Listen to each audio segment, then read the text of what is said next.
군인권센터에서 계엄령 문건을 공개를 사실 작년에 한번 했습니다. 1차 했고요. 예, 1차로 했어요. 김정민 변호사님, 군인권센터에서 29일자로 추가로 이제 기자회견을 했습니다. 그런데 그 내용을 보면은 작년에도 한번 언론에 공개한 적이 있지만 제보가 들어왔고 기무사에서 2017년 당시에 작성했던 계엄령을 선포할 것을 예상해서 작성했던 문건이 무려 10개에 이른다. 검찰에서 작성했던 불기소 이유서에 보면 3개만 공개가 돼 있거든요. 그렇죠. 그래서 이제 공개된 문건이 작년에 공개된 거, 최근에 공개된 것이 2개가 지금 나와 있는데요. 근데 작년에 공개된 게 최종 버전에 가깝다라고 지금 불기소장에 써 있어요. 근데 그게 좀 이상합니다. 이번에 나온 게 더 오리지널이죠. 예. 근데 이제 오늘 최근에 나온 문건을 보면 어떤 차이가 있냐면 이게 발전되어 온 것 중에 이제 처음 시작이거든요. 결정적인 차이가 뭐냐면 최종 버전엔 위수령이 굉장히 강화돼 있어요. 위수령이 굉장히 부각돼 있습니다. 최초 버전은 위수령 얘기가 없어요. 위수령은 약한 거죠. 네. 근데 계엄령보다. 이제 그래서 제가 작년에 말씀드렸던 게 뭐냐면 위수령을 꼭 끌고 들어가는 이유가 있다는 거예요. 위수령이 없으면 불꽃이 안 튀어요. 촛불을 폭도로 몰 수가 없습니다. 그걸 잘 알고 있어요, 이 사람들이. 이게 먼저 위수령을 네. 발동해서 군인들을 막대기로 투입하고 네. 충돌이 벌어지면 사태가 커지고 분위기가 조성된다. 네. 그다음에 비상계엄을 선포해서. 그래서 이렇게 변화된 거에도 다 이유가 있고 특히나 최종 버전에 가까운 버전에는 뭐가 있냐면 광화문에는 위수령 때 투입한다는 거예요. 다른 지역은 계엄령 때 투입을 하는데 광화문만은 위수령 때 투입을 해요. 그건 뭐냐? 스파크를 만들기 위한 거예요. 그래서 의도가 위중한 거는 최근 공개된 게 위중한 것 같지만 이들의 의도는 처음에 명확했던 의도가 물론 있지만 더 교묘해졌죠. 마지막 버전에는 또 확대됩니다. 전국계엄으로. 처음에는 서울권만 투입을 군부대를 하려고 했다가 나중에는 전국계엄으로 가거든요. 그러니까 아주 치밀하게 발전한 버전이에요. 그리고 그럼에도 불구하고 마지막 버전은 또한 위장용 버전입니다. 제목 자체가 위장됐어요.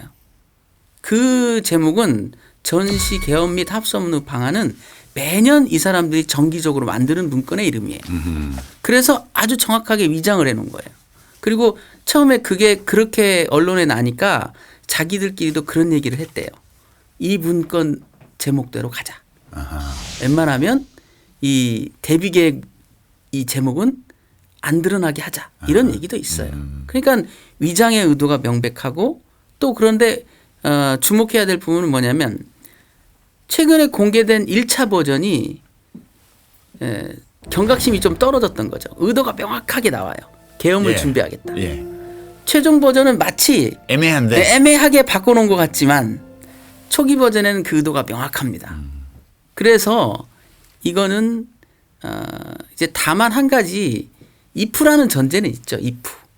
이게 시행에 옮겨지려면 2가지 조건이 만족돼야 되는데 일단 탄핵이 기각이 돼야 되고 그다음에 촛불이 폭도로 폭력화될 때를 전제로 한 거거든요.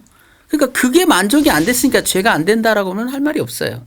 그러나 그것까지를 포함해서 처벌하는 게 예비응모죄를 처벌하는 의도거든요. 그리고 저는 이렇게 가정을 해봐요. 평소에 나를 괴롭혔던 사람이 나만 보면 욕을 하고 그래서 그 사람을 죽이려고 칼을 준비해 갔어.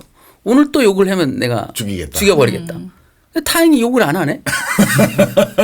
그래서 오늘은 칼을 안 썼는데 그러면 이게 단순한 절도나 이런 건 처벌하지 않아요.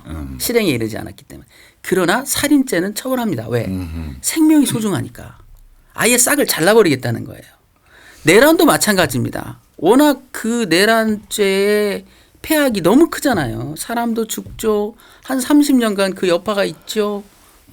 갈등이 그래서 미리 처벌하려고 있는 게 예비응모죄죠. 자, 그러면 내란 예비 업무 또는 뭐 하여튼 그런 내란을 준비했다는 이제 이 증거로 볼 수도 있는데 전혜영 교수님 과거 사례들하고 꼼꼼히 비교해서 계획을 세웠더라고요. 이 문서들을 보니까.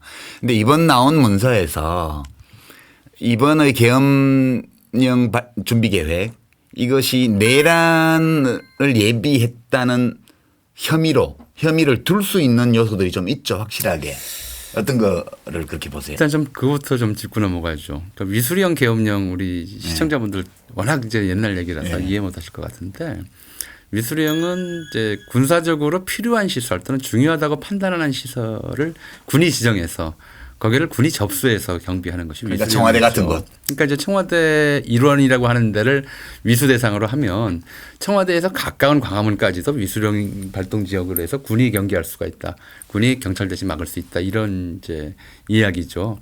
그러니까 일종의 점 단위로 군이 이제 장악하는 것이라면 계엄령은 어느 도시 또는 전국처럼 하는 면 단위 전체를 장악하는 것이라서 그리고 이제 위수령이 주로 보호 중심 이름 자체가 호위하고 지킨다는 거잖아요. 그렇죠. 계엄령은 이제 군이 대단히 공세적으로 판단하는 것이잖아요.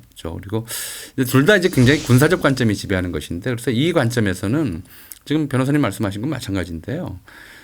사람이 사람으로 안 보이고 적과 아군으로만 보여요. 제가 그래서 이제 늘 이런 전치 상황 또는 계엄 상황에서 계엄군이 판단하는 기준은 저자가 아군인가 아군이라는 확신이 없으면 다 적군 잠재적 적군으로 보기 때문에 이제 적군을 대하듯이 대한다라고 하는 이제 기본적인 행동 지침이죠. 그러니까 이거 자체가 국민을 적대시한다, 국민을 적군으로 본다라고 하는 것 자체가 일단 내란이다. 첫 번째로는. 근데 그거는 뭐 계엄령이 갖는 일반적인 속성이고요. 제가 처음에 주목한 건 이거는 뭐 제가 김정민 변호사님께 여쭤봐야 되겠어요. 그동안 전시, 계엄, 뭐 합수 업무 이것을 계속 기무사에서 작성했던 문서인가요? 그렇죠. 왜냐하면은 자체 내에 합수 업무를 주로 하는 거니까. 그러니까 이 기무사라는 이름도 굉장히 희한하고 그 역사를 보면 더 좀 화가 나요.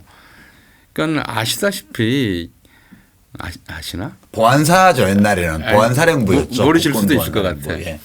예. 이게 이제 일제시대에 특무라고 그랬어요. 특무. 예. 그러니까 이거는 뭐 일본 군에 대해서만 쓴 것도 아니고 독립군에도 특무 조직이라고 하는 게 있어서 이 특무라고 하는 거는 뭐냐면은 비정규전을 총괄하는 그런 업무예요.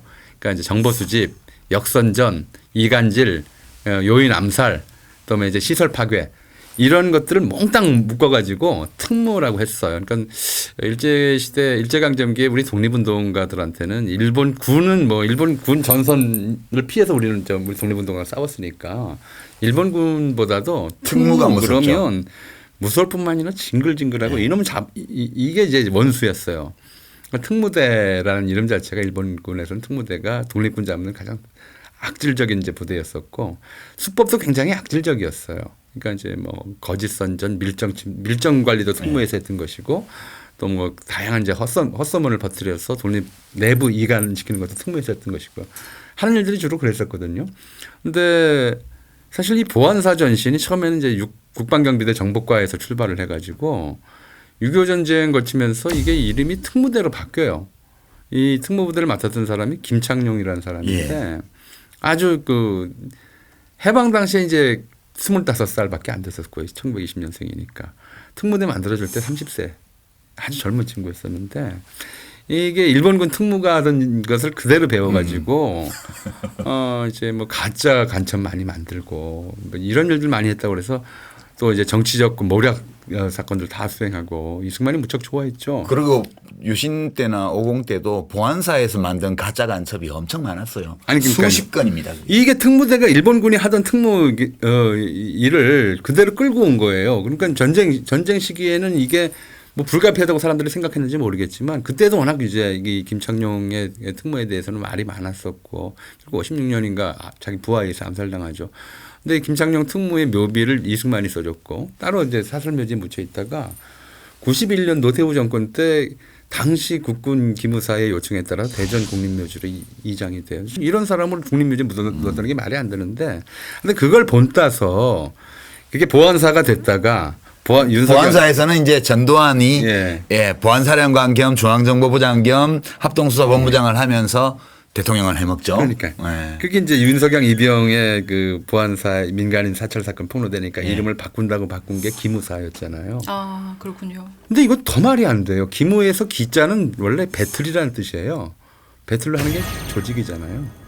세상을 개혁하게 새로 짜겠다라고 했을 때 그래서 옛날에 기억하실 거예요. 국사 배웠으면 통리 기무하문, 군국 기무처 이런 데 쓰는 말이에요. 나라 조선시대 때. 그렇죠. 나라를 통째로 바꾸겠다고 할 때 쓰는 게 기무인데 이걸 군 이 정보기관도 아니고 보안사는 차라리 정보기관이라는 의미가 좀 강했었는데 이름 자체가 네. 이거야말로 온갖 잡스러운 일들을 다 하겠다. 뭐 아니면 국가의 기강을 세우는 일을 하겠다. 이런 식의 이름을 붙여놓은 거잖아요.